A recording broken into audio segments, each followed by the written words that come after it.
siapa sebenarnya paling memerlukan khidmat daripada AKPK? Bukan sahaja untuk orang yang menghadapi masalah. Orang yang belum bermasalah lah sebenarnya kena datang. Budak-budak muda sekarang, dia nak freelance, dia tak nak terikat. Dia kurang kesedaran, dia earn something dan dia orang tak masuk pun dalam APF. RM1,000 kita dapat. So patutnya kita kena ambil minimum 10% untuk simpan. Graduate, bila dia dalam keadaan susah, masa belajar, tak ada duit. Once dia pegang duit banyak, apa benda yang dia buat? First thing first, kereta. Lepas tu credit card. Mula tak nak pakai. Tapi bila dia ada kereta, nak isi minyak, pakai kad juga. Orang selalu cakap kredit card ni berantu lah. Sebenarnya yang bersalah adalah kita. Sini kan. Sebab tu dia cakap, kena paksa. Kita kena lawan nafsu. Nafsu ni salah satu benda yang kita susah nak lawan. Ramai di antara mereka juga terlibat dengan scam. Scam sekarang ni sangat aktif dan antara orang yang menjadi aim mereka adalah orang-orang yang bakal bersara. Bila anda dah ada masalah, sepatutnya anda kena cari AKPK segera. Jangan duduk diam-diam. Jangan lari daripada masalah. Bila lari daripada masalah, masalah akan kejar anda. Assalamualaikum warahmatullahi wabarakatuh semua. Saya Kianu Azman. Anda sedang menyaksikan podcast Aperture by Bank Muamalat. Kehidupan lebih baik bersama. Macam mana kita nak dapatkan kehidupan lebih baik bersama kalau tak ada saving untuk hari persaraan nanti, hari tua nanti? Kita ni anak-anak muda, Gen Z ni kan. Sekarang ni memanglah rasa duit cukup. Boleh beli kopi mahal, boleh pergi travel, beli kereta pula yang bukan kaleng-kaleng kan. Tapi tak fikir, lepas dah bersara tu, alamak, ada simpanan ke tak ada simpanan kan? Pening kepala. Sebab itulah topik kita hari ni adalah tentang sama ada kita nak bersara secara selesa ataupun sengsara. Dan untuk kita bercakap dengan lebih lanjut lagi tentang topik ini, saya cukup bertuah sebab kita ada dua tetamu yang cukup istimewa bersama dengan saya. Di sebelah kanan saya ni, yang cukup segak dan handsome. Dari Bank Muamalat kita ada Encik Muhammad Hafizuddin Abdul Majid, Head of Retail Investment. Apa khabar Encik Hafiz? Alhamdulillah. Terima kasih. Hari ini kita dapat berjumpa akhirnya. Akhirnya Encik Hafiz. Dan dari AKPK, Agensi Counselling dan Pengurusan Kredit, kita ada Puan Roha Nizam Talib, Head Corporate Communication Department. Apa khabar Puan Roha? Alhamdulillah. Terima kasih juga kerana menjemput AKPK pada pagi ini dalam ruangan Aperture by Bank Muamalat. Wah, semangat lain macam. Rasa macam Puan Roha pun pengacara. Macam ada dua pengacara hari ni. Aperture. Suka cara Puan Roha sebut tadi kan. Terima kasih sebab bersama-sama saya dalam episod kali ini untuk bercakap tentang retirement savings. Okey, Cik Hafiz dan Puan Roha. Memandangkan topik kita hari ni kan topik tentang retirement planning kan. Saya nak tanya soalan simple dulu. Jawapan dia pun ya ataupun tidak. Simple je, okey? Adakah rakyat Malaysia dah cukup peka tentang retirement planning? Encik Hafiz, macam mana? Saya rasa tidak. Tidak. Jeng. Untuk Puan Roha pula macam mana?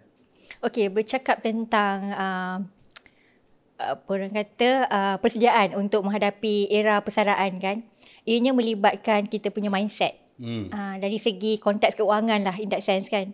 Maksudnya bila kita melalui fasa kehidupan, of course kita ada fasa kehidupan yang pelbagai. And di AKPK penekanan yang kami berikan adalah kepada 4 kategori, 4 fasa kehidupan. Daripada kita belajar di pusat pengajian tinggi contohnya, kemudian hinggalah kita bekerja, kemudian dah bekerja tentulah nak kahwin ni tak, nak ada anak dan sebagainya. Dan akhirnya nanti barulah kita akan masuki era persaraan. Jadi semua fasa kehidupan kita ni akan mengalami ataupun terlibat dengan unsur-unsur keuangan. So bersedia atau tidak, dari situlah nanti kita akan rungkaikan. Nampak tak? Dia tak nak bagi jawapan dia atau tidak. Dia bagi open-ended dulu. Panjang jawapan Puan Roha kali ni. Sebab Encik Hafiz pun macam pressure. Alamak, aku jawab tidak. Yang ni jawab panjang berjela. Allahuakbar. Bercakap tentang AKPK, Agensi Counselling dan Pengurusan Kredit. Saya rasa ramai rakyat Malaysia yang mempunyai tanggapan agak negatif tentang AKPK, di mana mereka rasa, siapa-siapa yang pergi AKPK je maksudnya credit rating teruk, banyak hutang piutang, mesti kena blacklist kiri kanan. Tapi pada saya itu adalah stigma, itu adalah misconception sangat besar sebab kita ni semua perlu uruskan kewangan dengan bijak, betul tak? Tapi siapa sebenarnya yang paling memerlukan khidmat daripada AKPK, Puan Roha? Okey, mungkin sebelum tu saya kena bercerita sikitlah tentang apakah AKPK kan. Silakan Puan Roha. Kadang-kadang orang sebut AKPK pun silap. Kadang sebut AADK kan. AADK tu yang ada masa zaman pandemik orang sebut APKP kan. Okey, sebenarnya AKPK adalah agensi di bawah Bank Negara Malaysia. Kami ditubuhkan sejak 2006 lagi. Tapi mungkin ramai orang yang ingat AKPK ni hanya yang berkenaan dengan masalah. Ataupun orang yang memang dah tak boleh nak pergi kiri kanan, dah tak boleh dah, baru datang ke AKPK. Kan? Sebenarnya AKPK memang dahulunya masa establishment of AKPK by Bank Negara Malaysia, kita punya core service adalah untuk pengurusan hutang.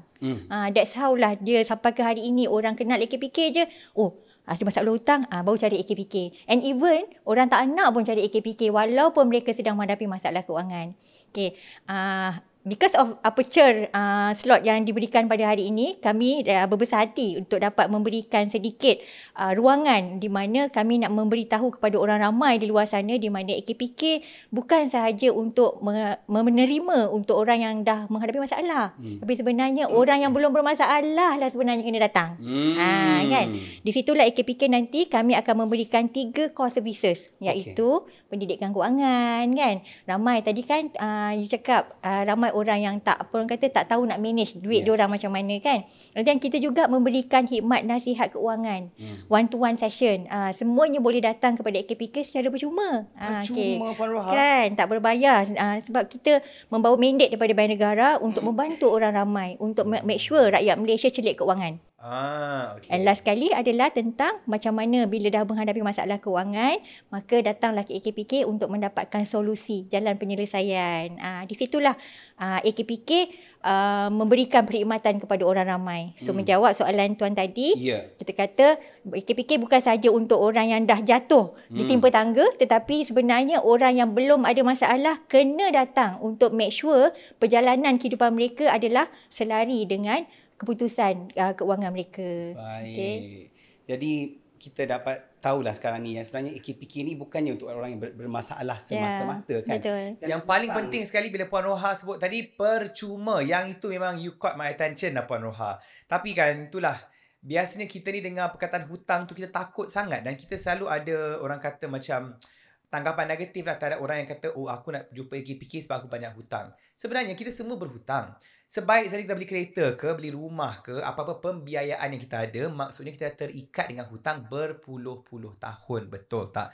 Tapi yang penting, kita ada solusinya untuk kita dapat perundingan nasihat daripada AKPK. Untuk Encik Hafiz pula. Encik Hafiz, kita ni bila fikir pasal retirement funds je, saya rasa kebanyakannya kita akan fikir tentang KWSP ataupun EPF. Kan? Itulah satu-satunya akaun kita park duit kita. Tapi ialah cukup ke tidak kita hanya meletakkan duit di dalam KWSP, Encik Hafiz? Okey, soalan yang baik orang cakap. So zaman sekarang ni memang KWSP lah harapan utama rakyat Malaysia, kebanyakan rakyat Malaysia untuk menghadapi hari tua. Tapi permasalahan dekat sini, hasil kajian yang dijalankan pihak-pihak tertentu, jumlah KWSP tu tak boleh menampung 3 tahun pun selepas persaraan mereka. 3 tahun tak boleh? Ya. Terlebih pada tu, ya? Malah ada juga yang orang cakap apa? Majoriti daripada apa yang disimpan tu tak sampai pun 250,000. Lebih kurang 80% lah rasanya. Tak sampai 250,000. So kalau current situation dengan gaji bulanan sekarang, diorang pun tak berapa nak senang hidup. Bayangkan selepas persaraan. Dan juga dengan peningkatan jangka hayat. Peningkatan jangka hayat penduduk Malaysia daripada 70 lebih sekarang mungkin 80 lebih dalam masa 5 tahun 10 tahun lagi. Dia akan membuatkan tekanan kepada para pesara ni, macam mana dia orang nak sambung hidup dia orang dengan duit KWSP. So apa yang berlaku kat Malaysia sebenarnya, dia terbagi pada 3. Satu, kurang kesedaran. Macam saya cakap tadi, soalan pertama tadi saya cakap tak, kan. Dia relate dengan situ. Kurang kesedaran.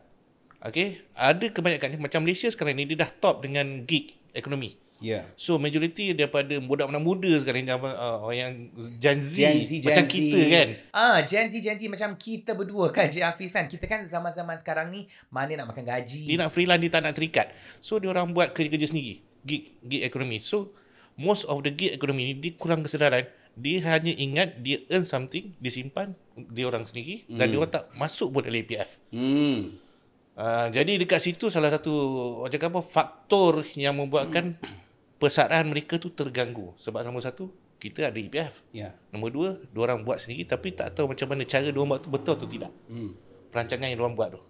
So dekat situlah kami dekat Bank Muamalat ni, kita dah ada satu solusi dekat sini. So dekat dekat Bank Muamalat kita ada merangkumi produk yang boleh membantu penduduk-penduduk Malaysia ni untuk mendapatkan khidmat kewangan secara percuma juga. Macam kat AKPK juga. Itu yang best percuma tu. Percuma, kita tekankan percuma. So datang ke sini kita akan tengok cara hidup diorang. Okey. Bagaimana income diorang dan kita akan kira kos untuk diorang hidup selepas persaraan. Contoh 20 tahun kita akan kirakan kos dia. So dalam masa itu kita akan make sure bahawa financial planning akan tersedia macam mana dia nak capai jumlah keseluruhan yang ada tu melalui simpanan daripada sekarang. Okey. Jadi macam secara average-nya kan Cik Hafiz, berapa amount yang optimum kita patut ada dalam KWSP untuk hidup selesa lepas persaraan? Dia bergantung dengan cara hidup. Macam saya rasa saya macam seorang rakyat marhang. Ya ke Cik Hafiz? Tak ada maknanya akaun KWSP Encik Hafiz sikit-sikit je nanti ya. Saya rasa 15 juta pun tak cukup. Kalau 15 juta saya pindah.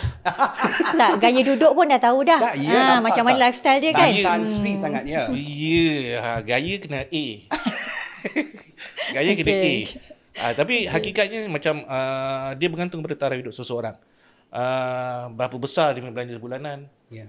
Sebab tadi macam Puan ada cerita, dia macam, you pun ada cerita juga tadi, cara dia rumah besar mana, kereta besar mana. Lepas tu kadang-kadang kalau orang Melayu ni kadang-kadang dapur berapa banyak. Ya Allah. Raya tiap tahun perabot baru, langsi tukar perabot baru. Betul. So semua tu dalam sebab tu saya cakap datang jumpa dengan kami dan cerita secara jujur dan kita akan bantu secara ikhlas. Okey.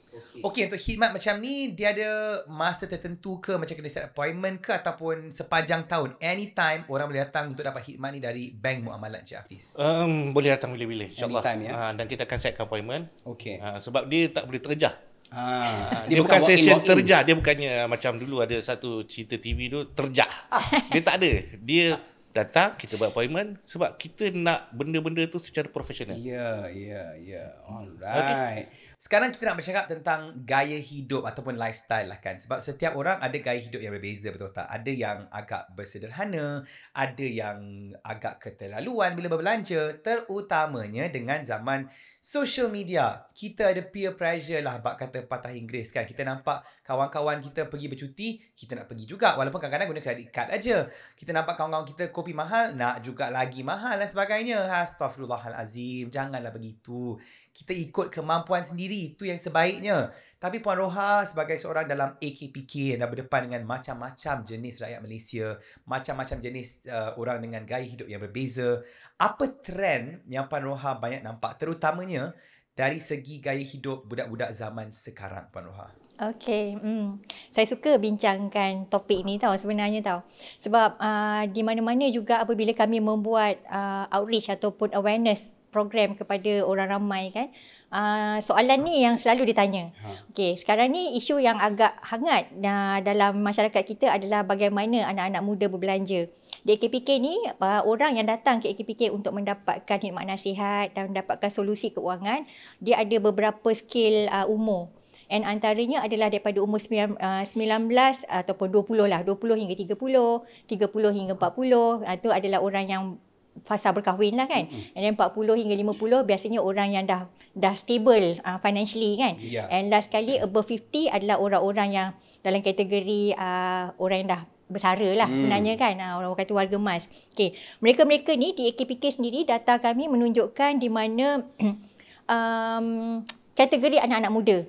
Anak-anak muda daripada umur 20 hingga 30 ni, mereka datang ke AKPK akibat masalah penggunaan kredit kad yang berlebihan. Okey, credit card itu Kredit dia. kad yang berlebihan. Itu orang kata, orang selalu cakap, Puan, AKPK ni, kredit kad ni berantu dia cakap macam tu. Sebenarnya salah ke kredit kad tersebut? Sebenarnya yang bersalah adalah kita. Saya setuju. Sini kan. Saya setuju. Okey. Sekarang ni trend FOMO kan, takut ketinggalan zaman Okey, kan. siapa yang tak tahu FOMO tu apa? FOMO tu adalah fear of missing out. Maksudnya kita tak nak ketinggalan lah kan. Kita nak ikut kan. apa yang orang lain buat juga kan, Puan Roha. Betul.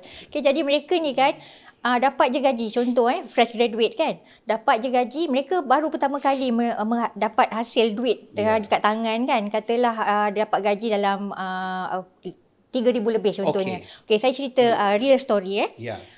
He is an engineer, memang anak muda, and apabila beliau telah mendapat pendapatan, first thing come first, beliau mendapatkan kereta dululah. Okay. Kereta pun bukan kaleng-kaleng je, agak-agak kereta apa? Mr. H. Kan? Mr. H. Gaji 3,000. So maksudnya without any single deposit, dia dapat pula kereta. Dapat kereta, katalah masa dapat kereta tu musim perayaan, tak payah bayar 3 bulan. Kempen kan? Kempen jadi 3 bulan. Kan? Dapatlah beraya dengan orang kata gagahnya di kampung kan. Bawa Mr. H. Tapi sebenarnya installment kereta beliau saja telah mencapai almost 2,000. Kan? 2,000. Gaji dia 3,000. Betul, setiap bulan. 11,000 je. Kan? Lepas tu pula, pada masa yang sama, bila beliau mendapat financing, mungkin beliau telah ditawarkan juga dengan credit card. Mungkin for beginner dapatlah 3,000 limit. Kan? 3,000 limit. Orang kata kredit card ni mula-mula memanglah simpan dalam wallet je kan. Lama-lama kelamaan, alamak nak isi minyak, terpaksalah pakai kan. Sebab nanti dalam hati tak apa dapat gaji nanti aku bayarlah. Macam tu kan. Niat tu orang kata dapat pahala, tapi kadang-kadang niat tak menghalalkan cara. Setuju. Kan. Okay, jadi sekarang ni dia dah ada satu, terlupa PTPTN. Dia lupa nak ingat pasal PTPTN dia, yang orang kata itu adalah komitmen pertama sangat bila kita masuk dalam dunia industri kan. Okay, PTPTN dah ada satu. And then Mr. H dah ada satu. Lepas tu pula credit card kan. Jadi dah ada 3 dah in hand dalam poket dah. Pula lepas tu pula bila dapat gaji, stres bekerja ni. Engineer, being an engineer, sibuk. Jadi weekend saja kena ada orang kata me time kan. Healing. Healing. Jadi pergi dekat kopi-kopi, barista dan sebagainya. Kat dalam Malaysia sekarang ni mentang-mentang lah sekarang kita dah tak dah tak support. Dah tak support yang kat seberang tu, kita sebab kita punya. Ya, kita ada banyak sangat outlet kopi yang sedap-sedap belaka kan. Yang tetap mahal. Betul. Jadi orang kata kalau tak ada guna cash, sekarang kan semua orang kata cashless, swipe credit card. At the end of the day, dia akan terjebak kepada masalah hutang. Jadi dia punya gaji, orang kata kalau nak yang baik, gaji kita ni 40% saja untuk kita allocate for commitment. Tetapi end up dia punya komitmen dah melebihi gaji. And ada pula ramai di kalangan orang-orang yang datang ke AKPK untuk mendapatkan bantuan, gaji mereka dah zero dah tuan. Dan orang kata sometimes ada yang negative net worth lagi. Jadi orang-orang yang beginilah sebenarnya yang kita nak memberikan pendidikan keuangan supaya mereka dapat balikkan diorang punya keuangan kepada track yang betul. Okey, macam case engineer yang Puan Roha sebutkan tadi pula kan, macam mana AKPK membantu mereka untuk menyelesaikan masalah kewangan mereka? Adakah AKPK akan membantu dengan berhubungan dengan bank untuk menghentikan seketika pembiayaan mereka ke macam mana tu Puan Roha? That's what happened to him. Dia datang ke AKPK at that particular time, dia punya credit card memang dah over limit, dah tak boleh nak pakai. And of course, kita tak nafikan. Saya rasa bank tak bersalah dalam hal ni. Sebenarnya, bank memberikan financing. Of course, bank punya duty untuk collect balik. Betul tak? Betul. And semua tawaran ataupun produk yang offered by the bank, kebanyakannya mestilah ada profit kan? Jadi, kita kena serve these two kan? Jadi, sekarang ni bila beliau dah menghadapi masalah keuangan dan biasanya bila mereka dah keberkeadaan begini, beliau akan mula menghadapi masalah tekanan emosi. Kan? Orang kata dah diganggu dengan panggilan-panggilan daripada debt collector dan sebagainya kan. So he came to AKPK. Macam mana AKPK buat? Jadi biasanya beliau akan buat appointment, dia akan datang kepada AKPK, berjumpa dengan advisor. Sama juga macam Tuan Hafiz kata, di bank pun sama kan, ada khidmat nasihat yang ditawarkan kepada pelanggan. Same goes to AKPK. Biasanya dia datang ke AKPK, nanti kita akan tengok dia punya kesihatan keuangan. Orang kata kalau kita sakit, kita pergi rumah sakit. Tapi kalau kita sakit kerana duit, kita ke AKPK. Okay, so sekarang ni dia pergi ke AKPK. Jadi kami akan tengok macam di AKPK, dia punya first requirement adalah untuk mendapatkan dia punya secret report. From there kita akan tengok dia punya financial standing dia. Kita tengok dia punya komitmen bulanan. Dia ada PTPTN tadi, dia ada credit card, dia ada hire purchase kan. Dia ada maybe dia dah ada start dengan personal financing and what not. Lepas tu sekarang ni dah ada 4 dah. Lepas tu kita tengok juga dia punya income, dia punya current income. And from there jugalah kita akan tengok balik dia punya kedudukan cash flow dia. Okay, dia punya gaji dapat berapa kan? Dia punya net pay dia berapa? And then berapa yang dia allocate untuk bayar hutang? And then berapa untuk dia makan? Berapa untuk dia pergi, orang kata petrol untuk dia pergi bekerja dan sebagainya. And maybe di Klang Valley majority orang naik motor. Kereta bungkus kat rumah kan. Jadi motor pun kena bayar kan. Jadi sekarang ni bila kita tengok, kita nampak dia punya credit record dia dah mula koyak. Kan? Maybe because of dia punya financial tight tu membuatkan bulan ni bayar kereta, bulan depan dia terpaksa skip. Sebab dia kena bayar pula di other facility yang dia ada.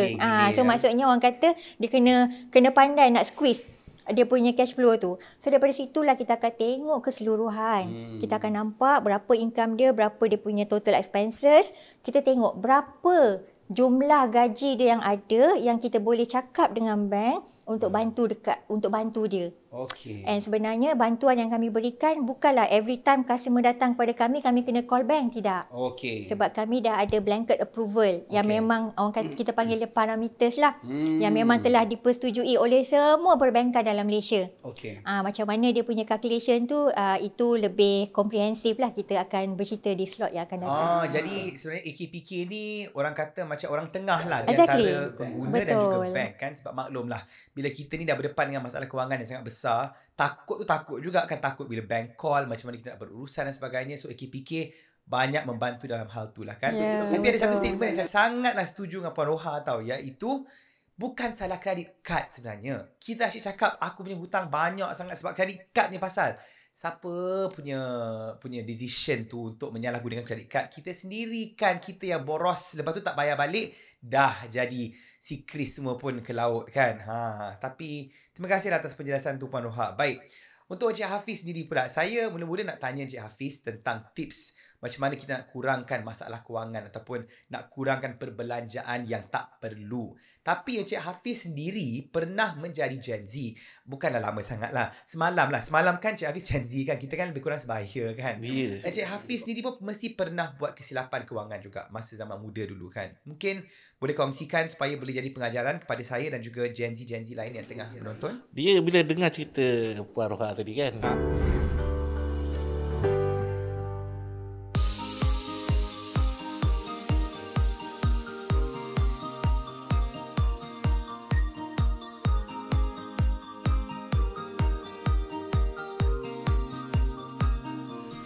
dia bila dengar cerita Puan Roha tadi kan, dia macam mengimbau kenangan lama.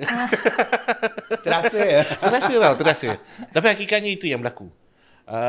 Graduate, mana-mana graduate yang tu, dia bila dia dalam keadaan susah masa belajar, tak ada duit, once dia pegang duit banyak, apa benda yang dia buat? First thing first, kereta. Memang mostly, especially lelaki guys. Lepas tu credit card. Credit card datang second.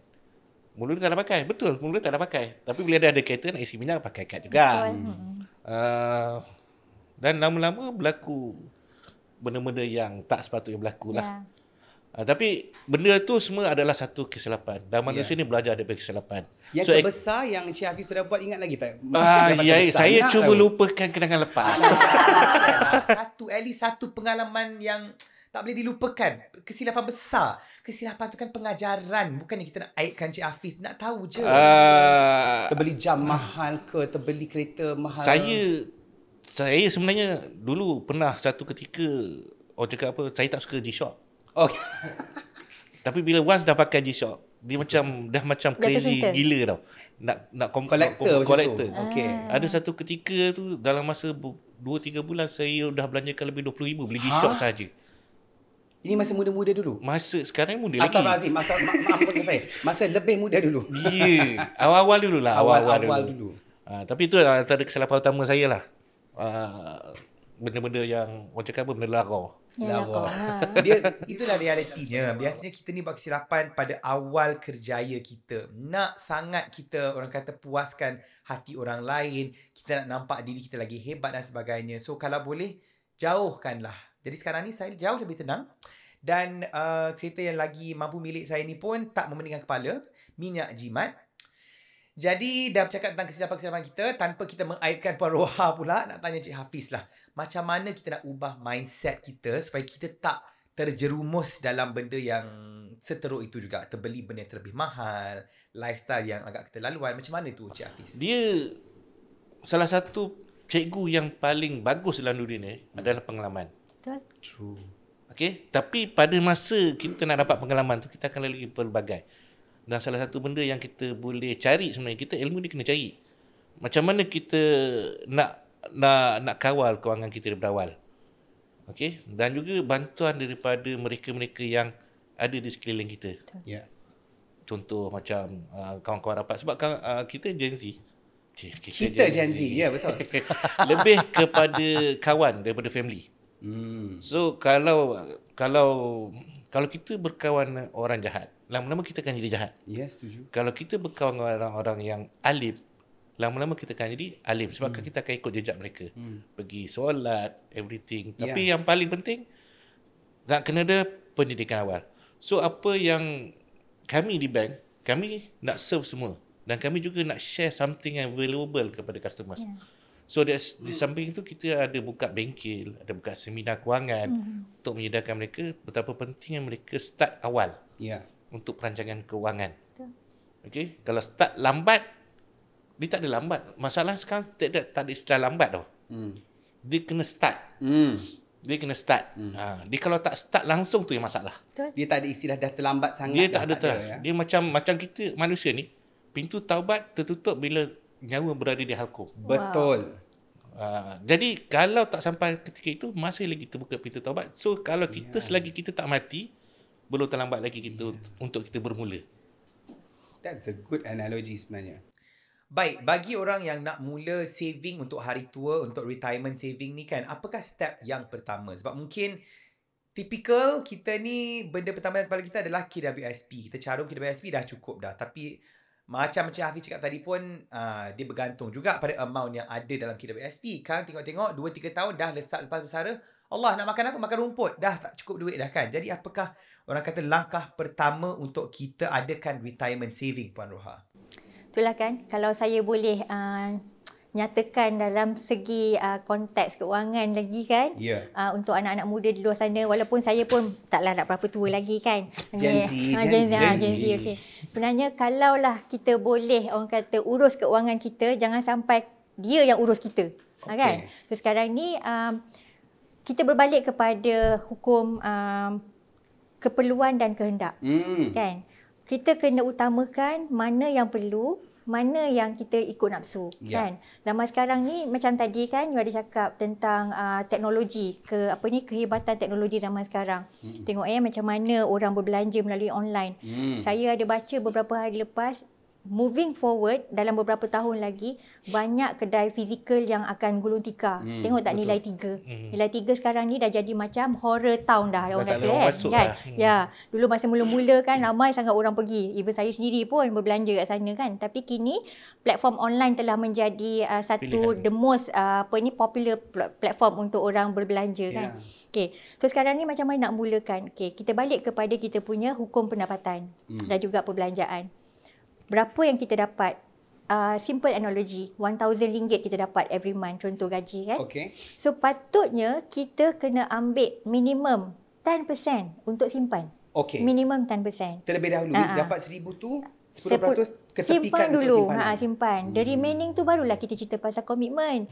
Tapi banyak orang zaman sekarang kata, Puan, gaji saya 25 hari bulan, 24 hari bulan gaji saya dah go with the wind. Sebab semua nak pergi kepada hutang, komitmen. Jadi kita perbetulkan balik kita punya kedudukan keuangan. 10% tu pergi kepada simpanan. No matter what, simpan. Janganlah simpan dekat akaun yang ada debit card juga. Lepas tu duduk pula kan debit card tu dalam wallet. Jadi bila dekat kedai, bila dekat shopping mall, terlupa pula kad yang kad saving, kad gaji tu dah habis duit, terpaksalah pakai. Pakai dengan niat lagi nak simpan, apa orang kata nanti cover balik, top up balik kan. Memang hijau boleh jawabnya ya. Okey, so sekarang ni 10% simpan and then 40%. The ideal untuk kita mengira tentang total komitmen kita mengikut RM1,000 yang tadi tu, 40% sepatutnya. Untuk kita simpan? Untuk kita berbelanja. Oh, untuk untuk kita bayar berbelanja.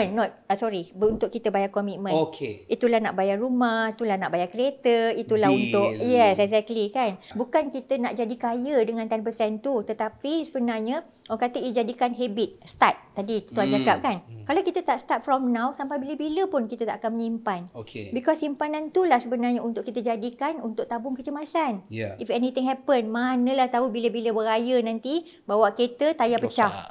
Itulah duit yang kita nak boleh pakai. So benda-benda macam itulah sebenarnya yang kita nak bawa kepada orang ramai supaya ianya pergi kepada jalan yang benar. Okey, jadi Puan Roha cakap tadi, kalau boleh 10% daripada kita punya pendapatan tu kita ketepikan dan jangan guna langsung kan. Jadi adakah maksud Puan Roha kita kena adakan kad bank lain? Oh tidak. Sebenarnya apa pun dia bergantung kepada kita punya niat, nawaitu. Okey. Kita nak menyimpan. Kalau boleh pergilah tempat yang agak sukar, yang ada hassle sikit bila kita nak keluarkan kan. Ya. Jadi orang kata pergilah dekat tabung haji contohnya. Bank muamalat. Bank muamalat ada apa ni simpanan apa ni emas kan? Ya, Gold, betul. gold investment. Gold investment. Bank muamalat punya apa ni simpanan tetap pun sangat kompetitif. Dia Betul. punya profit. Betul. Lepas tu ada saving. Of course saving kita tak galakkan lah sebab saving ni is a transit account. Kan? Jadi cari platform. Bila kita ada di bank muamalat ni ada banyak. Saya sangat suka tengok bank muamalat punya promosi-promosi yang dijalankan, and even di dalam digital platform bank muamalat pun ada banyak iklan-iklan yang akhirnya dia kata kalau nak dapatkan khidmat nasihat cara nak menguruskan wang, pergilah ke AKPK. Itulah sebenarnya kenapa kita ada kat sini hari ni kan Cik Hafiz. Kolaborasi. Right? Kolaborasi dah awal. Ya, right. Okay. Saya nak pick up sikit satu benda yang Puan Roha mention tadi yang saya sangat suka, iaitu 10% kita ketepikan tu sebenarnya bukan untuk kita kayakan diri kita pun. Dia bukannya untuk kita kembangkan duit. Betul. Dia hanya untuk hari kecemasan. Kalau tiba-tiba ada emergency dan sebagainya. Tapi kepada Cik Hafiz pula, setengah orang ni bukan sekadar nak duit kecemasan. Kita ada yang nak kaya raya juga. Nak kaya raya takkan saving sahaja, betul tak? Kita kenalah melabur juga, kena ada investment juga. Jadi antara orang kata savings dan juga investment, yang mana yang lebih utama untuk kita dapatkan retirement yang selesa, Encik Hafiz? Dia banyak teori tentang benda ni. Okey. Sangat-sangat banyak teori. Tapi saya setuju dengan Puan Roha tadi lah. 10% should set aside. Tapi kalau saya akan direct begitu. Sekarang gaji you 1,000. Kan 3,000. Okey. You kena ada kecemasan punya fund 3 bulan ke 6 bulan. Betul. Buffer savings. orang Buffer kata. saving. Dan itu untuk digunakan semasa kecemasan. Balance tu baru you boleh pergi pelaburan. Okey. Tapi kecemasan ni dia macam dia untuk menyediakan kita dalam bentuk kecemasan dan juga untuk jangka masa pendek lah. Macam kita dah macam Puan tadi cakap, Ya. awal tahun nak pergi budak sekolah, awal tahun nak pergi bulan puasa. Ya. Macam tu ni memang macam perik sikit Puan. Ya. Sebab dia back to back. Back to back. Betul lah. 2, 3. Lepas tu 1 bulan tu bulan puasa terus raya. Betul. Memang nampak berat sikit lah. Tapi kalau kita duit kecemasan, kat situ gunanya. Ya betul. Jadi kena ada 3 bulan ke 6 bulan. Macam mana tu? Kadang-kadang kita nak saving 10% pun tak ada, nak save sampai 3-4 bulan tu macam mana? Sebab tu dia cakap, kena paksa. Oh. Kena paksa diri. Okey. Kalau tak ada paksa, memang kita tak boleh nak buat. Sebab kita kena lawan nafsu. Macam tadi Puan cakap pasal Ramadan tu, sebenarnya kalau kita beli banyak tu semua nafsu.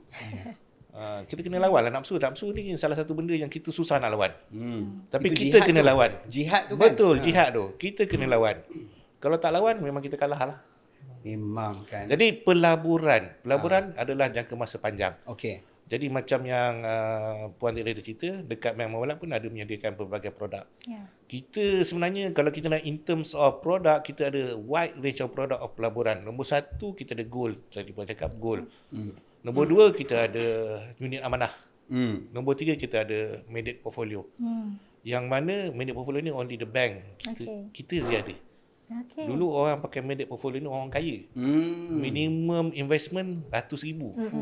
Ni dululah ni. Dululah dalam 10 tahun, 20 tahun dulu. Tapi sekarang ni dengan hanya bermula daripada RM10,000 kita dah boleh buat mandate portfolio. Mandate portfolio ni berbeza dengan yang lain sebabnya dia ada special manager yang akan uruskan you punya pelaburan. Okey. So you just lay lepas tu nanti you akan tak payah nak ambil tahu sangat lah. Okey. So dalam masa jangka masa panjang, saya sangat sesuai, income dia boleh insyaAllah sampai 7 ke 10%. Wow. So sekarang ni bila kita cakap 7 ke 10%, kita kadang-kadang kena cari investment yang boleh menewaskan inflasi. Inflasi kalau kita tengok daripada sudut apa yang dikabarkan oleh kerajaan dalam 1.9 last year. Kita tengok rendah tapi harga barangan sentiasa naik. Jadi hakikat sebenarnya kita anggaplah inflasi untuk produk-produk ni semua dalam 4%. So kita kena cek satu skim pelaburan yang menawarkan lebih daripada 4%. Okey. Dan kelebihan Bumiputera dalam Malaysia ni kita ada ASB. Ya. Betul. Jadi ASB salah satu elemen yang mana kita pun kena letak some portion of our money dalam ASB. Kalau boleh kita penuhkanlah 200,000 tu. Kalau Maximum, boleh. Maximum. Shilling dia. Kalau boleh kita penuhkanlah. Yeah. Sebab kita nak beat the inflation rate. Right. So banyak sebenarnya pelaburan ni. So back to early, kalau nak tahu lebih lanjut, datang ke Bank Muamalat, State Government, kita akan aturkan untuk anda. Tapi memang pentinglah pelaburan. Means it's not just about kita simpan duit, tapi kita nak kembangkan Kembangkan dia. Kan. Kalau tak dia tak berkembang lah. Memanglah. Je kan. Sebab takkanlah kita just nak park duit kita yang tak berkembang. Kan dia macam tu je. Macam tadi lah, macam Puan tadi ada cakap, kalau letak dekat saving dia macam Fluctuate. kan. Dia akan orang kata dia punya transaction tu mudah lah. Mudah untuk dikeluarkan. Mudah untuk dibelanjakan. Itulah. Saya bukan apalah. Saya sebenarnya tak suka mengaib-aibkan orang. Apatah lagi mengaibkan diri sendiri. Tapi saya just nak share sebagai pengajaran kepada rakan-rakan Gen Z saya. Lagi satu kesilapan yang saya pernah buat berkenaan dengan pelaburan ataupun ASB saya. Ni tahun 2018. Saya dah banyak dah saving. Setiap bulan tu secara disiplin tau Encik Hafiz Puan Roha letak kat ASB kan. Lepas tu teringin nak pergi bercuti sendiri tu. Solo travel ke Phuket. Ingatkan dalam debit card tu cukup dah duit. Tengok-tengok tak cukup langsung. Nak beli flight ticket je cukup. Nak penginapan semua langsung tak cukup. Apa yang saya buat? Saya pergi kat bank. Withdrawnya ASB. Astagfirullahalazim. Pernah juga. Banyak sangat cerita. Saya pakai esok tak habis. Nak juga cerita tu kan. Banyak pengalaman. Banyak pengalaman ASB kan boleh withdraw kadang-kadang kan. Dulu saya pernah, astagfirullahalazim. Pengajaran yang sangat besar, okey? Ini semua kisah lama lah. Sama macam Encik Hafiz cakap, nak tinggalkan. Tak nak ingat balik. Betul. Kerana dia kadang kita belajar dari pengalaman. Memang. Ini pengalaman yang mengajar. Ya. Okey, persaraan ni sebenarnya ada satu topik yang sangat besar kan sebenarnya. Sebab kita bukan hanya memikirkan tentang duit untuk kita lepas kita dah bersara. Tapi kita kena fikir juga family. Nanti kita dah ada anak-anak, dah ada isteri ke, dah ada suami ke dan sebagainya. Takkan kita hanya tinggalkan duit untuk kita sendiri. Itu namanya selfish namanya kan. Jadi sebagai orang umat Islam ni kan, adakah perancangan retirement ataupun perancangan harta hari tua tu kita perlu titik beratkan juga, terutamanya dari segi wasiat, takaful, hibah? Betul, saya sangat setuju. And sebenarnya awareness berkenaan persediaan persaraan ni masih kurang lagi sebenarnya kan. Okey, kalau kita bercakap tentang persediaan persaraan lah ya. Di AKPK sendiri, saya suka bercakap dari pengalaman kami di AKPK, di mana AKPK sendiri ada membuat satu research berkenaan dengan elder financial abuse. Okey. Ni maksudnya tanpa kita sedar, kebanyakan kita ni sebenarnya bukan saja di Malaysia, sebenarnya ramai di seluruh dunia sebenarnya. Kami buat research di mana daripada 10 orang-orang tua, 4 daripadanya mengalami masalah abuse ni, elderly abuse ni datang daripada masalah kewangan. Okey, kita ni kan sebagai orang tua, kita kalau boleh nak bersara dengan tenang, peace of mind, boleh jalan, tua satu dunia kan. Sebab duit masa tu dah banyak dah kan. Tetapi pada masa yang sama, kita ada anak-anak. Kita nak anak-anak kita pun merasa kesenangan kita kan. Tapi tanpa kita sedar sebenarnya, kita dah memberi berlebihan sehingga kan anak-anak kita taking advantage on us.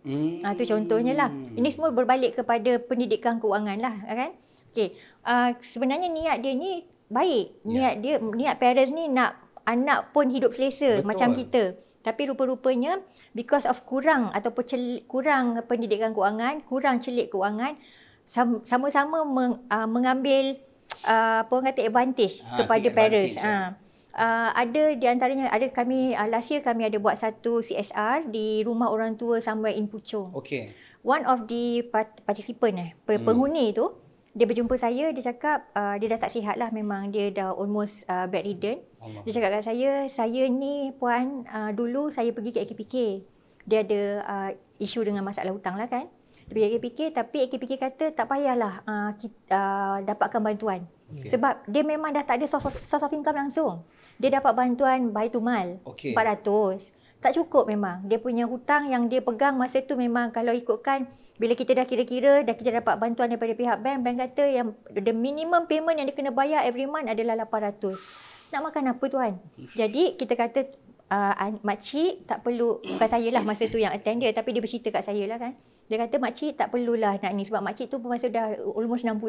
Di AKPK kami tidak semestinya orang yang datang kepada AKPK kami wajibkan dia untuk masuk dalam program, tidak. Kami nak tengok dia punya financial situation dia. So dia ada 400 tu, might as well dia survive on her own.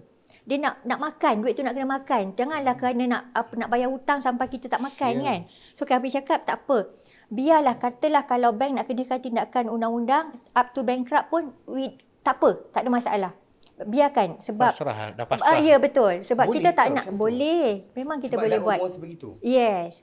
Kita nak dia survive. Jadi sekarang ni dia kata akhirnya dia menyerah diri dekat rumah orang tua tu. Dia dah nak, tapi anak dia kata memang masa dia dapat duit EPF, masa dia bersara 60. Tapi duit tu habis. Macam tuan cakap tadi, tak sampai 3 tahun kan. Betul. Kan EPF pun ada buat statistik. 5 tahun saja. Majority of rakyat Malaysia yang ada EPF, dia survive untuk tempoh 5 tahun saja. Sebab duit tu semua dah gone. Untuk hutang lah, untuk beli rumah anak dan sebagainya. So itulah yang happen to her. Dia kata, sinilah tempat saya duduk puan. Dia kata, hutang saya sampai sekarang tak tahulah puan, saya ni dah bankrupt ke belum, dia cakap. Tapi pada kami, dia cakap tak apa makcik, at least ada orang yang menjaga dia. Jadi benda-benda macam ni lah tuan sebenarnya yang kita nak make sure orang ramai di luar sana cari AKPK, of course cari bank kan. Bila ada masalah kewangan, cari bank dulu. Kita punya approach, kita bukan paksa orang datang ke AKPK, tidak. Kami akan cakap, okay, pergi dekat bank dulu untuk tengok apa yang bank boleh bantu. So katalah, bila dia pergi dekat bank, bank kata, okay, this is the amount yang you have to bayar every month. Maybe dianya masih tak mampu lagi nak bayar, then oleh bank akan refer them to us. Masa tu lah AKPK akan mainkan peranan. Kita tengok. So kalau apa ni, dia datang dan kita akan bantu. So benda-benda macam itulah sebenarnya. Jadi apa yang saya cuba sampaikan adalah pendidikan kewangan ataupun ilmu literasi kewangan tu sangat penting. Kalau nak dapatkan ilmu tu semua, cari kami di AKPK, of course bank dan AKPK untuk kami berikan option untuk jalan keluar. Sebab satu lagi saya nak ingatkan, AKPK bukan decision maker. Kami bukan orang datang, okay, cik kena buat ni, cik kena buat ni. No. Kami akan bagi few options. Yang mana yang terbaik for him or her. Then dia keluar, dia balik, discuss with your loved ones.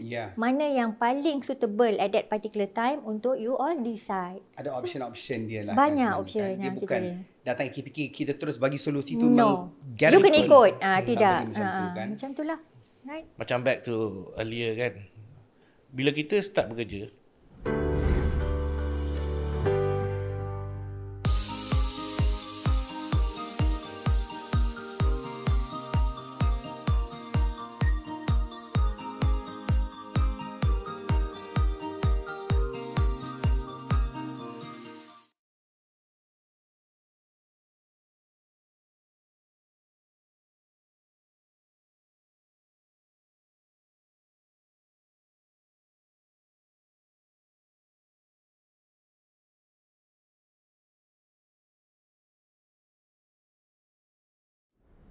macam back to earlier kan. Bila kita start bekerja, asas kita sebenarnya dalam financial planning ni adalah untuk create safety net. Safety net tu kita boleh create melalui takaful. Okay? Sebab apa? Sebab bila kita dah berusia sampai 25, baru belajar masuk ruang kerja. Bila masuk ruang kerja tu, kita sebenarnya kita dah berterima kasih, kita sepatutnya berterima kasih kepada ibu bapa kita sebab memberi peluang kepada kita dan telah membelajarkan beberapa banyak duit untuk kita sampai ke Menara Gading. Okay, sebab tu kita kena create safety net. Sebab anything happen to us, some portion of money akan di-createdkan secara secara orang cakap apa, secara drastik ataupun secara tiba-tiba untuk diberikan kepada waris. Itu yang kita katakan takaful tu penting. Ya. Okay, moving forward, bila kita dah ke depan tu, kita akan ada, dah kahwin, akan ada anak. So bila ada anak ni, kita pun nak juga something yang boleh protect the future of our children. Ya. Okay, so that's why kita ada education plan. Ya. So bila ada education plan ni, automatically kita akan simpan sikit by month. Tapi kalau katakan umur kita tak sampai kepada tahap yang kita harapkan, fund untuk anak belajar tu dah lengkap kat situ. Okey. Dah ada dekat situ. Okay. So itu yang kita cakapkan, financial planning ni dunia yang luas. Kita kena create safety net. Barulah kita pergi kepada next step, iaitu pada pelaburan. Okay, kita dah yakin yang anything happen to us, semua yang tertinggal tu kita dah jaga kebajikan dia orang. Baru kita pergi pada pelaburan. Pelaburan ni kita aim untuk kita gandakan duit kita. Ya. Kalau boleh kita nak gandakan duit kita, so dalam masa usaha pasaraan ni kita tak perlu nak masuk macam tadi rumah orang tua ke apa, kita stand by our own. Ya. Okay, and then lastly, bila kita dah meninggal pun, jangan ingat bila meninggal tu semua permasalahan yang ada kat sini selesai. Kadang-kadang bila meninggal tu permasalahan yang sebenarnya bermula bila berlakunya perbelahan antara ahli family, terutama jika kita ada harta. So kat situ wasiat penting.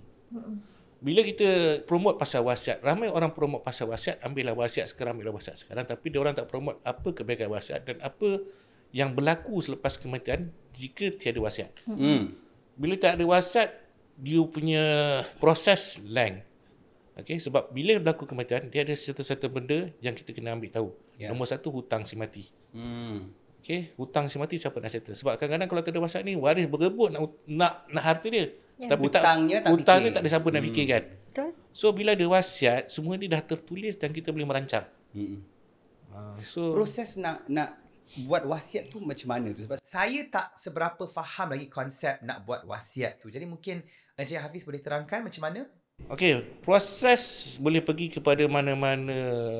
Senang cerita, kalau dah sembang dengan Bank Malat, datang ke Bank Malat. Okey, cantik. Pada, dan kita akan ada, kita ada 4 pilihan untuk customer. Okey. Pilih plan yang mana. Dan selalu ni kita ke macam tuan ni, yang high end sikit ni. Aish. Dulu, sekarang tak. kita akan bagi satu produk yang mana tuan akan tulis semua sekali dalam tu. Okey. Dengan harga yang sekian-sekian. Okey. Dan juga kita akan explain selepas berlaku kematian, segala harta-harta ini akan bergantung kepada jumlah harta yang berikutnya. Katakanlah harga 1 juta. You punya charge ataupun waris punya charge untuk menguruskan ni adalah lebih kurang 1.5%. Okey. Maknanya sekarang ni pihak wasiat tu dia akan uruskan on behalf of you. Okey. Jadi dia akan tetapkan hutang berapa, harta sebenar ada berapa, waris yang berhak ada berapa. So dia akan settlekan hutang dulu, baru pergi kepada wasiat. Okey. Daripada wasiat, kalau ada waris yang tak setuju, baru akan pergi kepada faraid. Mahal tak nak buat wasiat ni? Wasiat tak mahal. Tak mahal. Tak mahal. Lebih kurang paling mahal 1,600. Okey. One off. Okey. Apa nama produk tu, Cik Hafiz? Okey, kalau dekat Bank Malat kita ada perkhidmatan yang disediakan oleh partner kami. Okey. Nombor 1 adalah daripada Awaris. Okey. Nombor 2 adalah daripada Asalihin Trustees. So, Awaris Asalihin Trustees. Dia ada lagi satu produk. Okey. Macam kami Malat, kita memikirkan kepentingan pelanggan kami daripada cradle, daripada buayat sampai ke liang lahat. So dekat Bank Malat ada satu produk yang mana tak terdapat di mana-mana tempat yang lain. Iaitu pengurusan jenazah. So you boleh set you punya pengurusan jenazah diri sendiri dekat Bank Malat. Wow. Sekali dalam. Ini kita panggil produk M Jannah. M Jannah. Okey. So kebaikan M Jannah ini nombor 1 sebab dah berlaku. Sebelum ni salah seorang daripada kaki tangan, kalau salah seorang daripada kaki tangan kita meninggal dunia, dia balik daripada umrah 2019, dia kena jangkitan kuman. So dimasukkan hospital, meninggal dunia. So dia diuruskan sepenuhnya oleh M Jannah ni. Wow. Jadi kita sebagai waris, kalau kita berlaku kematian secara mengejut macam tu, kita akan jadi panik. So kita akan datang dengan M Jannah ni, kita akan bagi macam mana nak buat, apa nak buat. Kalau you tak boleh nak buat apa, kita tolong buat. Okay. Dan kebaikannya bila dah meninggal, sahabat saya tadi ni telah meninggal, 3 bulan kemudian mak dia meninggal. Allah. Dan dia saya rasa dapat pahala yang sangat-sangat banyak. Sebab apa? Sebab dia telah belikan package yang sama untuk mak dia. Untuk mak dia. Walaupun dia telah meninggal, mak dia meninggal kemudian daripada dia telah uruskan untuk mak dia. Masya-Allah. So kita sebenarnya buat produk ni kita nak bagi tenang fikiran sehingga ke liang lahat. Ya. Jannah ni pula produk ni berapa harganya? Harga lebih kurang bermula dari RM80 Oh, untuk individu. okey. Okey, sehingga RM400 untuk family setahun. Okey. Bukannya setiap bulan, setahun. Okey. Okey. Dan demi keselesaan Ya. dan juga orang kata kemudahan bagi waris-waris semua tu, I think that's a very worth it betul. Package to have kan. Okey, sekarang ni kita dah hampir ke penghujung dah podcast episod kali ni. Tapi nak cakap pasal AKPK sekali lagi lah. Okay, sebab mungkin Ramai yang takut sebenarnya nak pergi ke AKPK sebab pada diorang, sebaik je nama diorang masuk sistem AKPK ni, habis. Boleh dikira blacklisted for life. Tak boleh nak dapat pembiayaan dari bank dan sebagainya. Ataupun ni sebenarnya satu stigma, satu miskonsepsi sahaja. Macam mana Puan Roha? Okey, sebenarnya bila bercakap tentang bantuan yang diberikan oleh AKPK, kebanyakannya orang di luar sana akan mempunyai beberapa stigma. Antara yang paling utama adalah mereka dah tak boleh membuat sebarang pembiayaan di mana-mana perbankan dalam Malaysia, dia kata macam tu kan. Secondly, dia kata nanti saya akan blacklist sampai bila-bila, tak boleh nak buat apa-apa dah. Lepas tu ada yang cakap pula, dia kata nanti kau tak boleh pergi overseas tau, dia kata. Kau dah memang jatuh bankrupt dah kalau dapat bantuan AKPK. Lepas tu yang keempatnya ada yang cakap, Puan, kalau saya dapat bantuan ni, nanti saya tak boleh naik pangkat, dia kata. Nanti pihak majikan saya akan halang saya daripada mendapat kenaikan pangkat ataupun sebarang anugerah lah ataupun and even mereka yang menjadi director kepada company atau syarikat, dia akan mengatakan saya dah tak boleh saya dah tak boleh nak buat bisnes. Saya dah tak boleh ada account untuk bisnes dan sebagainya. Itu semua adalah stigma di luar sana. Okey. Mitos lah sebenarnya. Mitos, betul. And ianya dijadikan marketing kepada orang-orang di luar sana, especially dalam social media, yang mengatakan dapat saja bantuan AKPK, inilah dia punya disadvantages dia. Okey. Sebenarnya di AKPK ni, kalau kita bantu, sebenarnya anda pertama sekali anda akan terhalang daripada tindakan undang-undang ataupun legal action lah. Contoh, anda ada rumah. Anda ada pembiayaan rumah, masa anda beli rumah, okey, saya suka relatekan dengan kes tadi lah sebenarnya. Beliau adalah seorang yang bekerja di satu giant GLC company. Gaji beliau memang T30. Dan of course bila orang-orang yang berpendapatan begini, rumah yang dibeli for sure akan melebihi RM1 juta kan. Jadi beliau pun beli rumah tersebut. Bila beli rumah tersebut, nak jadikan cerita, bila pandemik beliau diberhentikan kerja. Bila berhentikan kerja, of course wife beliau housewife kan, tak ada pekerjaan. Anak pula ada 5 orang. Kemudian beliau pula ada 2 kereta. Pada ketika dia berjumpa saya menasihatkan beliau untuk let go dia punya kereta satu. Kereta dia yang number 1 adalah luxury car lah. I no need to mention lah what type of dia punya brand. Dan satu lagi ni adalah kereta yang memang to me is quite expensive. Tapi dia kata, tak maulah Puan, saya tak boleh sebab inilah kereta yang saya hantar anak saya pergi sekolah hari-hari. That is mindset. Kan? Jadi dia kata, tapi kami tak boleh memaksa orang untuk buat keputusan. Kan? Ini moral suasion. Jadi dia kata tak apa, dia tak boleh nak let go kereta dia. At the same time, dia dah memang fully utilize credit card dia. Dia ada 5 credit card. And dia terpaksa menggunakan credit card dia during hard time. Kan, masa pandemik kan, kita nak berbelanja, kita dah tak kerja dan sebagainya kan. So dia terpaksa gunakan credit card dia. So dia datang untuk AKPK. Pada ketika itu rumah dia tinggal lagi 2 minggu nak kena lelong. Okey, untuk pengetahuan tuan-tuan dan puan-puan di luar sana, for bank to proceed with auction, dia bukan ambil masa sebulan 2 bulan. Sebenarnya bila anda dah ada masalah, sepatutnya anda kena cari AKPK segera untuk mendapatkan bantuan. Jangan duduk diam-diam. Jangan lari daripada masalah. Bila lari daripada masalah akan kejar anda. Betul. Kan? Bertambah lagi masalahnya. Kan? Okey. So sekarang ni dia dah menghadapi masalah tekanan emosi. Kat rumah pun perhubungan dengan family dah jadi macam tak sihat dan sebagainya. Anak-anak dia pun terbiar, and wife dia kata dia banyak keluar, tak nak balik rumah sebab takut dan sebagainya. Dan bila dia datang ke AKPK, kami pun bantu dia. Masa itu rumah dia dah nak kena lelong, kami bercakap dengan pihak bank. To the extent kami akan berhubung dengan pihak bank untuk make sure rumah yang mereka duduk ni adalah rumah untuk berlindung. Jadi kita nak selamatkan rumah dia. Kita selamatkan rumah dia. Dia boleh bayar rumah tersebut dengan bantuan daripada pihak bank, maka dia dapat membayar rumah tersebut. Legal action dibekukan. Kemudian dia punya secret report yang dah koyak hari tu ni, yang memang kata dah sampai 3 tahun. Almost 3 tahun dia tak bayar rumah dia sebenarnya. 3 tahun. Ya, kan kita pandemik kan lama kan. Oh, yelah. Kan. So 3 tahun. And dia tak berbuat apa-apa. Jadi bila dia datang tu, mungkin tu last resort lah sebenarnya. Orang kata dia punya stigma kan, tak nak cari AKPK kan. Lambat tak dia pergi AKPK? Lambat. Masa tu dah nak kena lelong. Lagi 2 minggu je dah nak kena lelong. Bertahun juga lah. Ya, 3 tahun dah. Jadi sekarang ni, kita bantu semua benda. Kita bantu kurangkan kredit kad dia, kita bantu dia punya. Masa tu dia dapat moratorium lagi. Kita bagi 6 bulan moratorium. And to the extent dia tambah lagi. Kan kita masa tu ada pemulih lah. I can't remember what is the bantuan yang kita berikan kan. Semua perbankan offer the same kan. Jadi almost setahun dia dapat moratorium sebenarnya. Jadi dia dapat orang kata lega tau. Tak diganggu lagi oleh debt collector. Lepas tu dia dapat bayar mengikut kemampuan dia. Dekat setahun dia tak payah bayar, and then dia dapat bangun. And kita pula salurkan dia pula kepada agensi yang boleh menawarkan pekerjaan baru. Masa tu Perkeso. Kita ada rangkaian kolaborasi bersama banyak agensi kerajaan kan. Perkeso ada My Future Job. Jadi kita bawa dia kepada Perkeso untuk tengok apa background yang bersesuaian dengan beliau untuk mendapat peluang pekerjaan baru.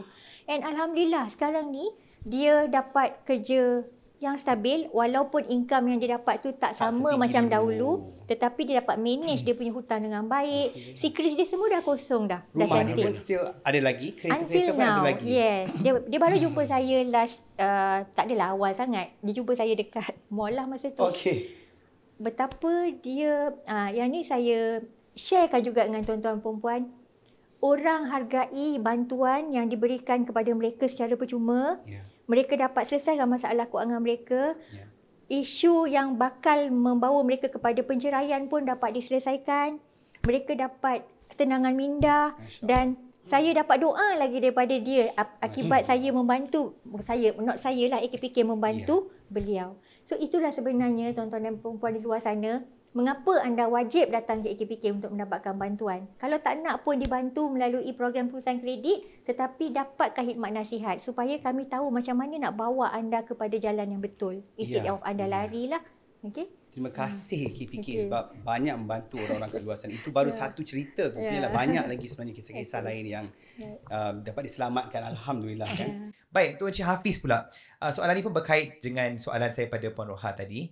Dari perspektif Bank Muamalat sendiri, macam mana rekod kewangan pelanggan dinilai selepas mereka menyelesaikan program dengan AKPK? Adakah ada terjejas ataupun sebenarnya tetap rekod dia bersih lagi? Dia menarik soalan ni. Stigma, saya kenang stigma. Dah dapat AKPK, dah masuk AKPK, dah tak boleh buat dah. Pinjaman, tak boleh buat pembiayaan, tak boleh buat apa-apa pun dengan bank. Sebenarnya benda tu semua salah. Konsep tu adalah salah, betul cakap Puan tadi. Sebenarnya kita daripada sudut perspektif Bank Muamalat, kita tengok beberapa perkara. Nombor satu, disiplin pembayaran. Semasa dia dalam proses AKPK tu, dia culas lagi ke tak culas? Betul. Kalau dia culas lagi, maknanya memang dia tak berkemampuan untuk membuat pembiayaan baru. Betul. Okay. Nombor dua sini kita kemampuan membayar. Dia bergantung juga kemampuan membayar. Nombor tiga, sejarah kredit dia. Macam tadi, dah habis AKPK semua kosong, zero rush. Okay. Nombor 4, komitmen kewangan. Sebab bila kita nak buat sesuatu yang baru ataupun pembiayaan baru, kita akan kira based on DSR. Dia punya komitmen, jumlah komitmen yang ada termasuk yang baru, sama ada melebihi berapa persen. Tadi Puan cakap dalam 40%, tapi kami kat bank kita kira dalam lebih kurang 60%. Ya, betul. Okay, 60% lebih kurang. So kalau dia dalam kategori tu, insya-Allah. Okay, dan juga jenis pembiayaan yang dia nak ambil. Kalau katakan rumah ke ataupun pembiayaan peribadi ke, jenis-jenis pembiayaan. Sebab lain pembiayaan lain syarat dia. So dia kena tengok juga. So hakikatnya bila dia masuk dalam AKPK, bila dia berjaya menjalani apa-apa yang berlaku dalam AKPK tu dengan berjaya, dia sebenarnya mempunyai peluang untuk jadi normal balik. Tapi bergantung juga macam saya cakap tadi ni. Jadi selalu stigma dia di-create oleh orang-orang yang tak ada kaitan, tak pernah pun masuk dalam benda-benda ni. Jadi orang ni lebih mudah, manusia ni lebih mudah untuk percaya pada stigma yang dibawa oleh orang yang tak ada pengalaman. Dia nak kena cari orang yang ada pengalaman, yang dah merasai sendiri. Tapi masalah bila berlaku benda-benda macam ni, orang yang dah merasai benda ni, dia malu nak bercerita. Sebab ini adalah pekung dia sendiri. Tapi sebab itulah session macam ni penting lah. Sebab kita nak berkongsi dengan orang ramai, stigma yang berlaku kat luar, hakikat yang berlaku kat luar, adakah sama?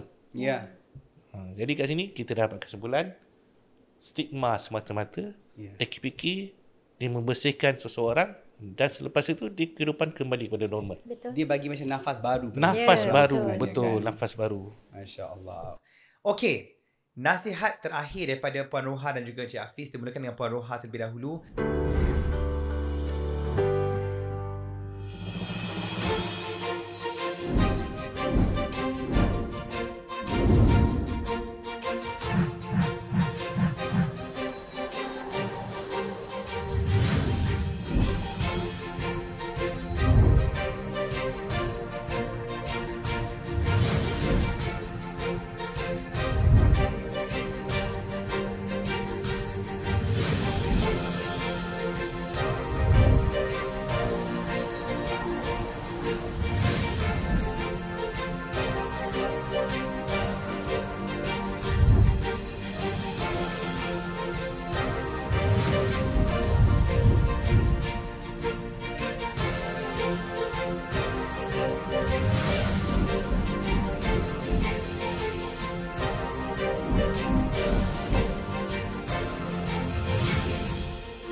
Okey, nasihat terakhir daripada Puan Roha dan juga Encik Hafiz. Kita mulakan dengan Puan Roha terlebih dahulu.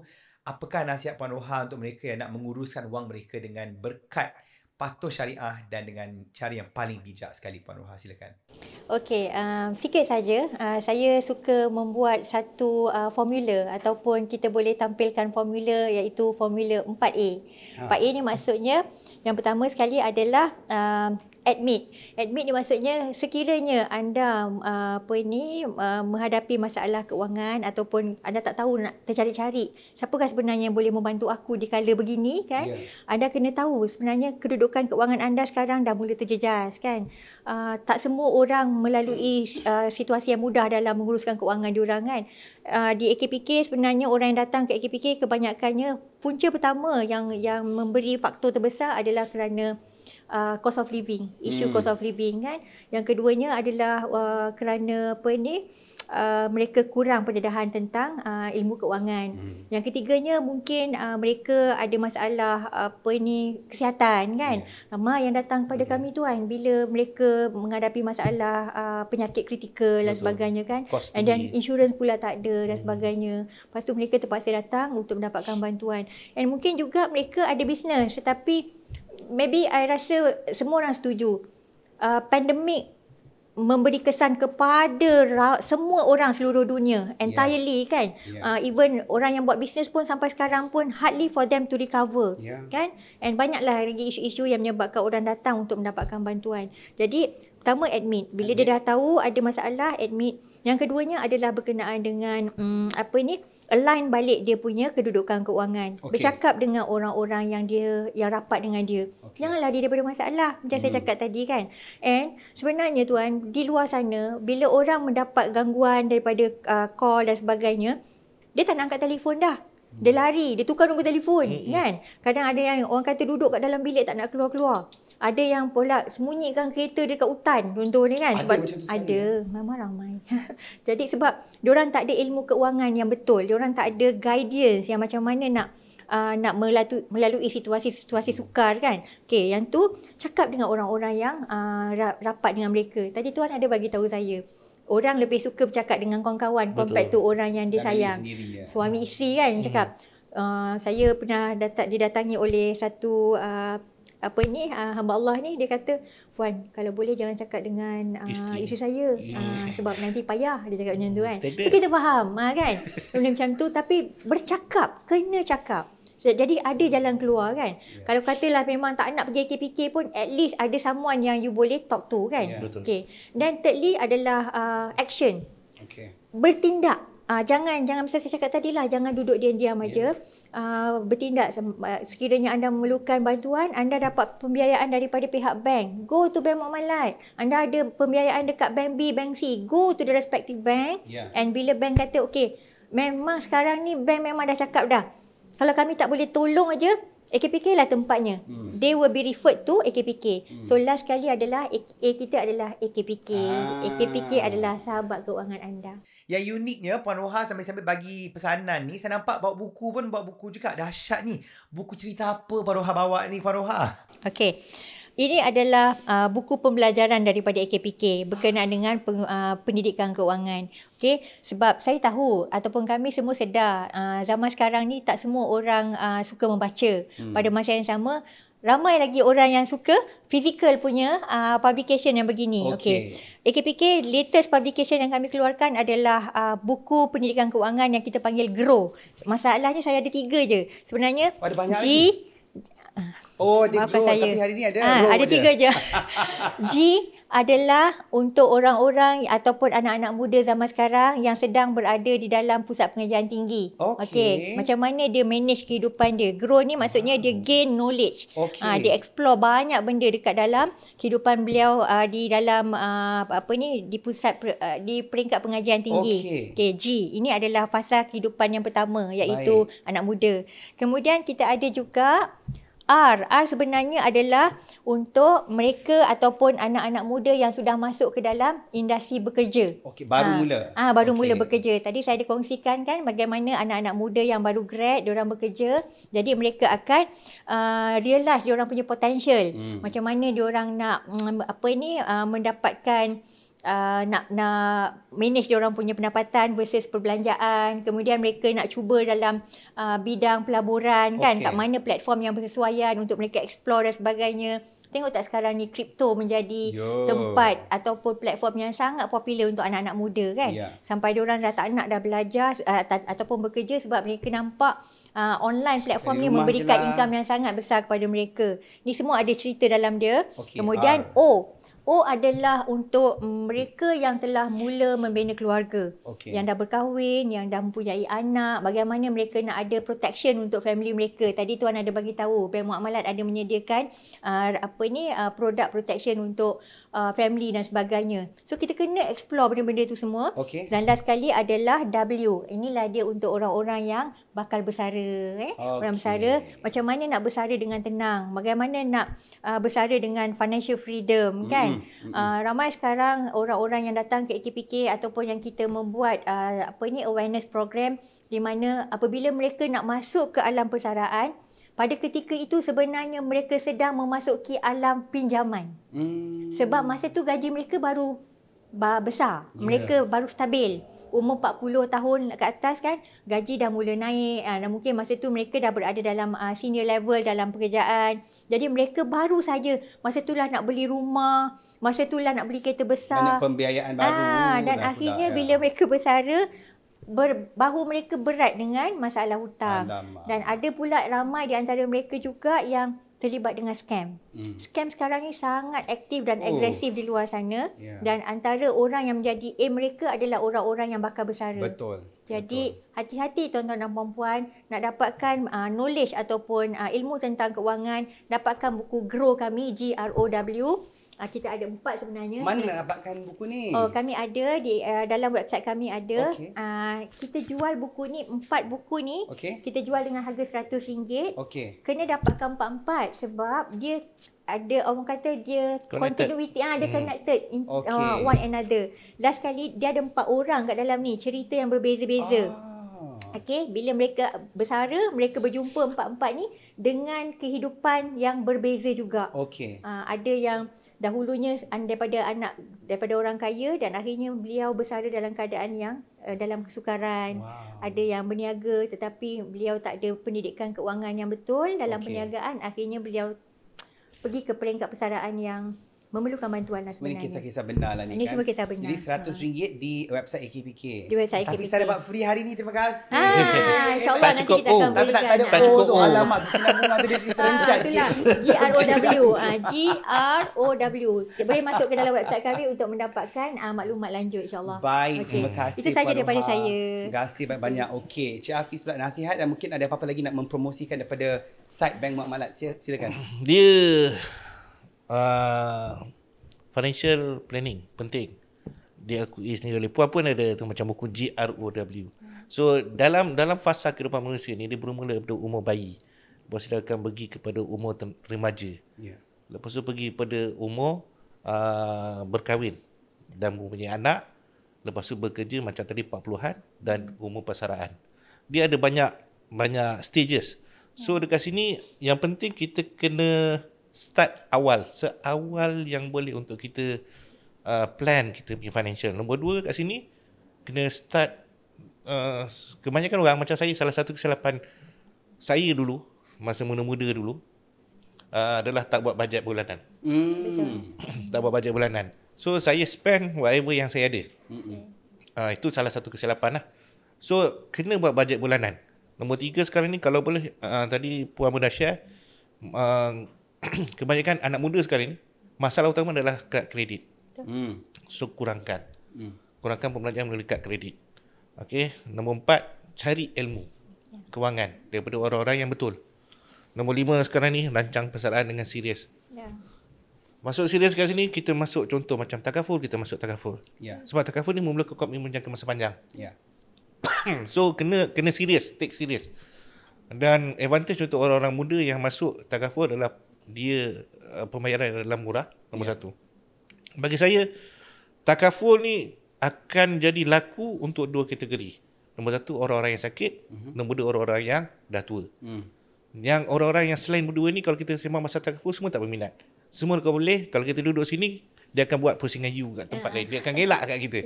Sebab dia ingat kita nak promote produk untuk kepentingan kita. Tak, kita nak promote produk untuk kepentingan bersama. You gain, I gain. Okay? Dan takaful ni sebenarnya salah satu konsep yang mana you membuat kebajikan tanpa you sedar. Sebab apa bila you mencarum dalam takaful ni, you mencarum dalam satu bentuk tabaruk ataupun tabung tabaruk. Dan tabung tabaruknya hanya boleh digunakan jika berlaku kesulitan kepada ahli-ahlinya. So kalau berlaku kematian, ahli lain kematian, kita tak tahu pun duit kita dalam tabaruk ni digunakan untuk membantu keluarga diorang. So automatically kita sebenarnya setiap kali berlaku musibah kepada peserta, setiap kali itu kita akan dapat pahala sebab kita bantu peserta. So konsep hulu tangan kanan, tangan kiri tak tahu, itulah dia melalui takaful. Nombor 2 dekat sini scam. Tadi Puan cakap scam kan. So banyak sangat orang-orang tertarik dengan agenda macam orang muda sekarang ni kalau dapat guaranteed 10% you masuk dalam program saya. Bila dengar 10% dah tinggi. Ada yang sampai 20%, 30% guaranteed. So dalam Islamic punya pelaburan tak ada satu pun yang cakap confirm guarantee. Dia bila nama pelaburan dia akan ada risiko. So kita tak nak guarantee kita punya return. Once kita dengar guaranteed return, kena alert lah ini scam kena alert. Dan akhir sekali tadi Puan dah sebut pasal grow. Dekat Bank Muamalat kita pun ada financial planning free untuk siapa yang berminat. So datang sini kita akan tengok macam fasa anda daripada mana sampai ke mana, kedudukan kewangan anda dekat mana. So kita akan bagi nasihat option kepada anda untuk memilih. So tak terlambat lah macam tadi cakap, tak terlambat untuk anda bermula. So antara option yang ada macam tadi saya cakap tadi, takaful kita ada. Kita bermula daripada takaful. Lepas tu kita akan pergi kepada pelaburan. Pelaburan kita ada 3, tabung amanah, unit amanah, gold dan juga lagi satu kita panggil private mandate. Dan juga kita ada wasiat dan akhir sekali kita ada pengurusan jenazah. Banyak program ditawarkan. Banyak insyaAllah. Lengkap dan efektif dan yang paling penting halalan toiban. Halalan thayyiban, syariah compliant. Alhamdulillah, masya-Allah. Terima kasih Encik Hafiz, terima kasih Puan Roha. Yang paling penting, satu persoalan yang patut kita soalkan pada diri sendiri adalah macam mana kita nak hari tua kita nanti. Kita nak bersara dengan selesa ataupun sengsara? Jawablah dengan bijak. Baik, saya Kianu Azman. Kita jumpa lagi dalam episod yang akan datang dalam Aperture by Bank Muamalat. Kehidupan lebih baik bersama. Assalamualaikum. Bye.